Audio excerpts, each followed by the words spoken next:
bienvenue dans le 19h à la une ce soir. Les gestes barrières seraient-ils oubliés? Masques délaissés, non-respect des mesures de distanciation. Le relâchement est un constat manifeste dans cette deuxième phase d'allègement du confinement et pourtant l'heure est à la plus grande des vigilances. À 2 semaines de Eid al-Adha, nous ferons le point sur le respect des mesures préventives dans le contexte du Covid-19. Tout un processus de veille qui s'étale sur toute la chaîne. Reportage à suivre non loin de Marrakech. Et les temps sont durs pour la filière de la poterie qui a fortement pâti de la crise sanitaire due au coronavirus. Nous irons à la rencontre d'artisans dans la capitale de la poterie, Safi.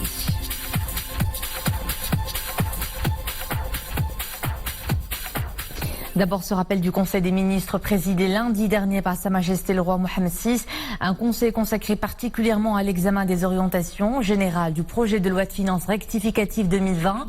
Un texte qui repose sur 3 piliers, l'accompagnement de la reprise progressive de l'activité économique, la préservation d'emplois et l'accélération de la mise en œuvre des réformes de l'administration. Parmi les décisions prises au cours de ce conseil, l'allocation de fonds nécessaires pour couvrir les risques des pertes au profit de tous les segments d'entreprises, y compris les entreprises publiques. Des conditions avantageuses seront appliquées à travers un taux d'intérêt minimum ne dépassant pas 3,5% et un délai de remboursement de 7 ans avec 2 ans de grâce et une garantie de l'État variant entre 80 et 90%. On retient également la préservation de plus de 80% des salariés déclarés à la CNSS et la régularisation rapide de la situation des employés non déclarés. Le Conseil a tout aussi approuvé plusieurs projets de loi, un projet de décret et un ensemble d'accords internationaux, en plus des nominations royales de nouveaux ambassadeurs dans plusieurs pays. Et après son adoption au Conseil des ministres, puis en Conseil de gouvernement, la première partie du projet de loi de finances rectificative 2020 a été adoptée dans la nuit par la Commission des finances et du développement économique à la Chambre des représentants. Ce projet de loi qui a fait l'objet d'une série d'amendements a été approuvé à la majorité avec 22 voix favorables et 10 voix contre. Et demain, la Chambre des représentants tiendra 2 séances plénières, dont une consacrée à l'examen et au vote de la première partie de ce texte. Le bilan journalier du Covid-19, 203 nouveaux cas d'infection et 218 guérisons enregistrés au cours des dernières 24 heures.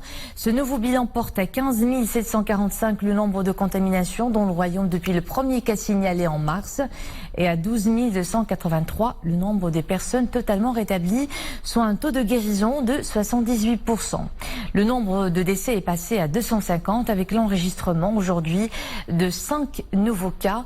C'est un taux de létalité de 1,6%. Depuis le démarrage de la deuxième phase de l'allègement du confinement, un relâchement général a été constaté. Nombreux sont ceux qui semblent avoir tourné la page du Covid-19 avant l'heure. Or, nous n'en avons pas encore fini avec la première vague de contamination.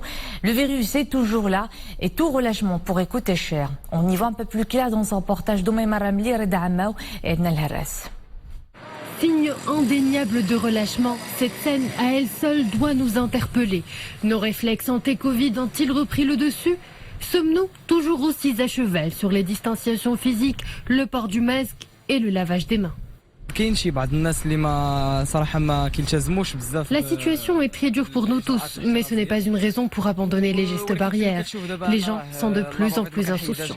Le virus circule toujours autant et il est toujours aussi virulent. Pourtant, je remarque beaucoup de laisser-aller dans les rues. Avenue Mohammed V au cœur de la capitale, nous y avons posé notre caméra quelques petites minutes. Le constat est sans appel, visiblement.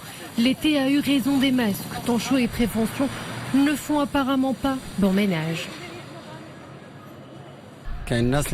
Quelques citoyens font fi des consignes sanitaires. Ils ne mettent plus de masques sous prétexte qu'il fait chaud.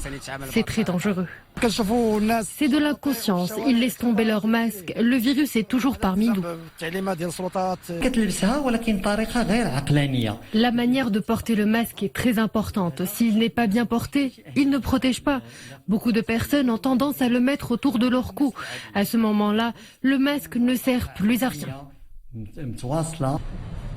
Alors que dans le monde on redoute une deuxième vague de l'épidémie, les gestes barrières sont plus que jamais un rempart efficace pour stopper cette furie épidémique, alors soyons vigilants.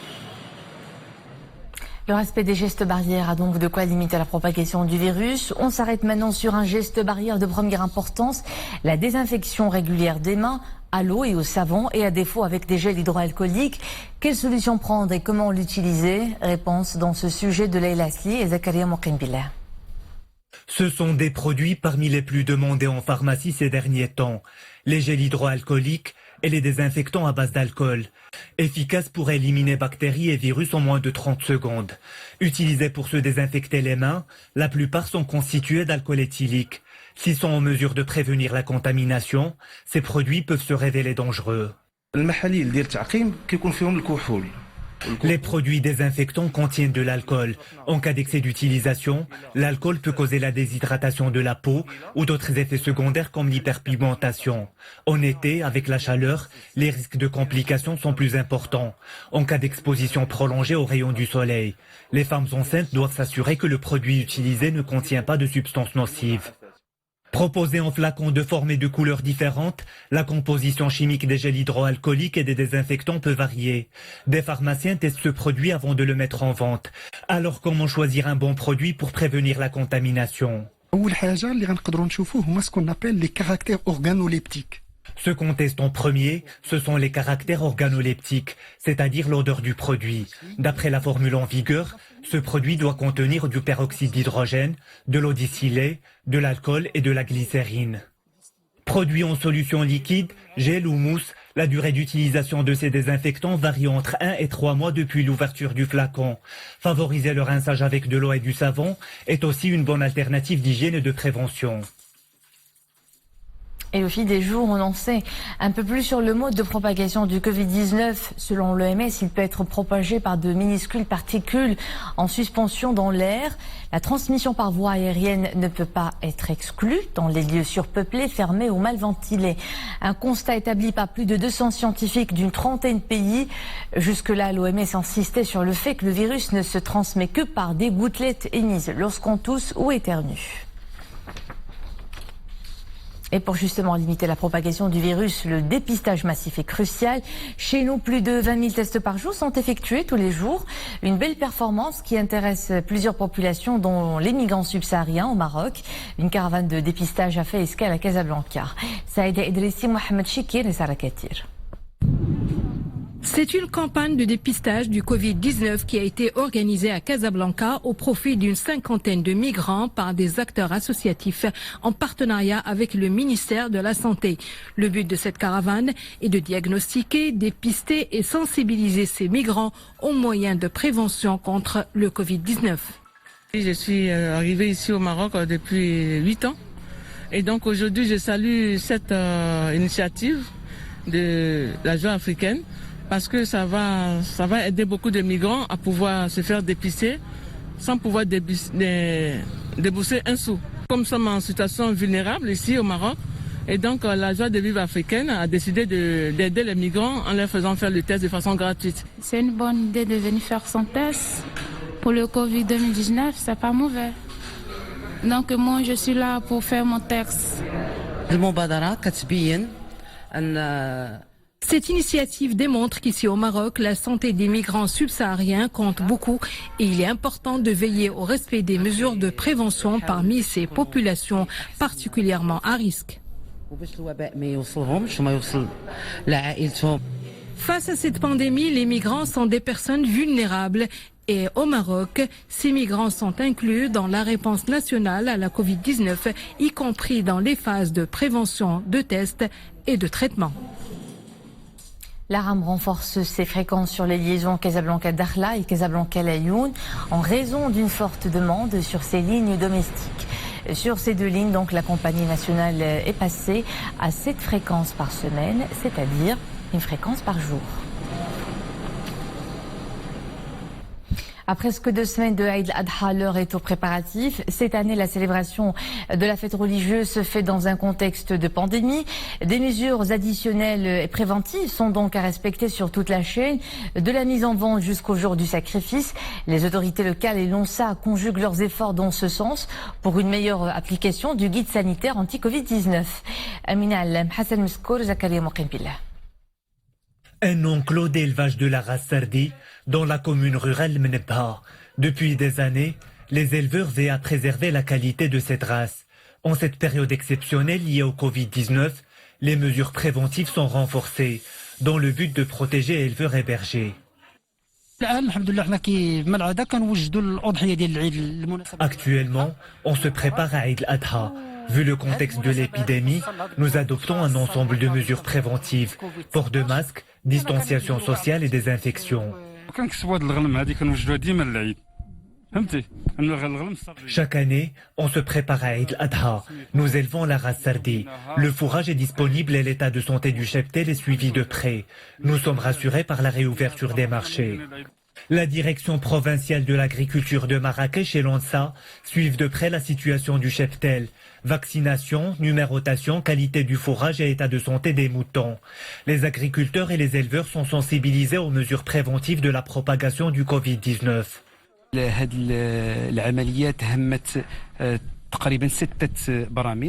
Nous avons pris plusieurs mesures pour suivre l'état du cheptel. Nous avons répertorié les unités d'engraissement de moutons au niveau de la région et entrepris des campagnes de sensibilisation au profit des éleveurs pour ce qui est des conditions sanitaires et de la numérotation des moutons.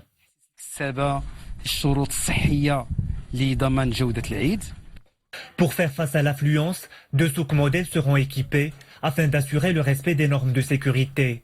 Avec plus de 3 millions de têtes de cheptel ovins et 800 000 caprins, la région Marrakech-Safi est un important producteur de viande rouge au niveau national. Cap sur Tinrir où les projets d'alimentation en eau potable se multiplient. 175 grands chantiers sont concernés. Si certains ont été achevés, d'autres sont toujours en cours de réalisation. Dans celui du barrage de Toudra, il sera fin prêt l'année prochaine. Sofiane Ibrahimi, Bouchaïb Amari, Mounia Marouche. 20 camions-citernes comme celui-ci acheminent quotidiennement de l'eau potable dans 80 des douars de la province de Tinrir, caractérisée par la rareté des précipitations. Une mesure temporaire parmi d'autres pour aider la population locale à s'approvisionner en eau potable. Cette initiative nous est très précieuse. Comme vous savez, nous ne pouvons pas vivre sans cette matière vitale, en attendant que l'accès à l'eau potable soit définitif dans notre village. À signaler que dans le cadre de l'INDH, on a approvisionné durant les 3 dernières années environ 36 douars. Dans le cadre de l'APN, on travaille sur l'approvisionnement des douars qui connaissent la rareté de cette matière, surtout dans la phréatique. Et c'est le futur barrage Toudra qui va résoudre ce problème d'alimentation en eau potable et qui sera vital même pour toute la province. Un ouvrage hydraulique dont les travaux de construction avancent à grands pas. C'est assurer l'alimentation en continu de la ville de Tinrir et les villages avoisinants. Deuxièmement, il va permettre également d'irriguer les terrains agricoles situés à l'aval de barrages. Troisièmement, il va participer en plus à développer le secteur touristique dans la région. Et quatrièmement, la protection de la ville de Tinrir et les terrains agricoles situés à l'aval contre les inondations. D'une capacité totale de 32 millions de mètres cubes d'eau, le barrage Toudra sera opérationnel à partir du mois de juin 2021.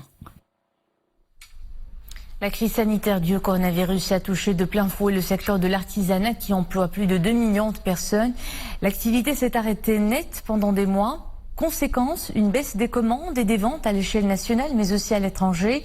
La filière de la poterie n'est pas en reste. Nous irons à Safi, capitale de la poterie marocaine où les artisans comptent les pertes. Sur place, le reportage est signé Farah Sarafi Abdel Tahzwin. Le commentaire est de Mariam Missi.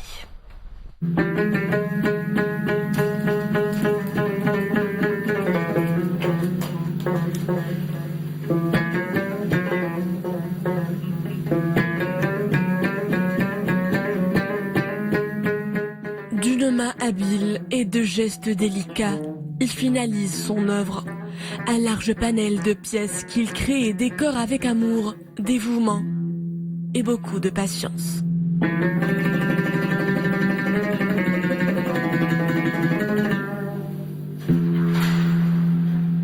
Nous sillonnons les ruelles de la Médina et nous voilà en immersion à Bab Sha'ba, la colline des potiers plus précisément, dont l'histoire remonte à l'époque phénicienne. Ici, les artisans se côtoient et rivalisent de créativité. Parmi eux, le Ma'alem Ahmed. Ce potier Safio nous a ouvert les portes de son atelier. À l'intérieur, un savoir-faire ancestral résiste à l'emprise du temps.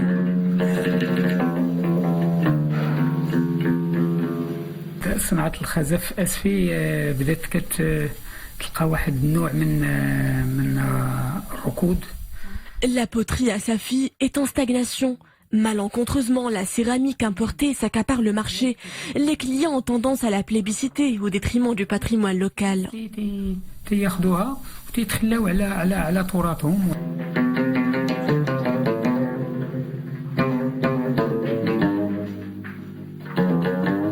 Savoir-faire ancestral aux oubliettes. Les artisans de Safi en pâtissent en silence. Le Ma'alem Serrini ne cache pas son inquiétude. Il espère, au bout des doigts, façonner un avenir moins douteux, un métier qu'il a hérité. Aujourd'hui, à l'épreuve d'une concurrence acharnée. Le commerce de poterie peine à survivre à une concurrence féroce. Certains produits asiatiques s'inspirent de nos créations originales, copient nos motifs et formes traditionnelles. Ils n'ont pas le droit car ces œuvres font partie du patrimoine du royaume. Si certains s'impatientent de remettre en marche leur tour de potier, le Ma'alem Miloud, lui, se veut optimiste. Les clignotants ne tarderont pas à passer au vert.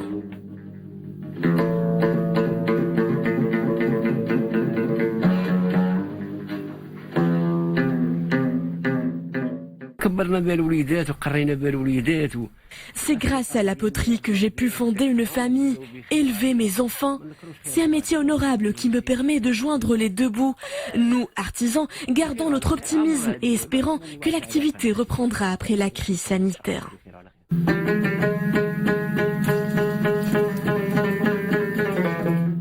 Pinceaux à la main, il dessine harmonieusement les courbes d'un art hérité de père en fils. Une histoire de près de 2 siècles, écrite sur les rives de l'Atlantique, à Safi, capitale de la céramique.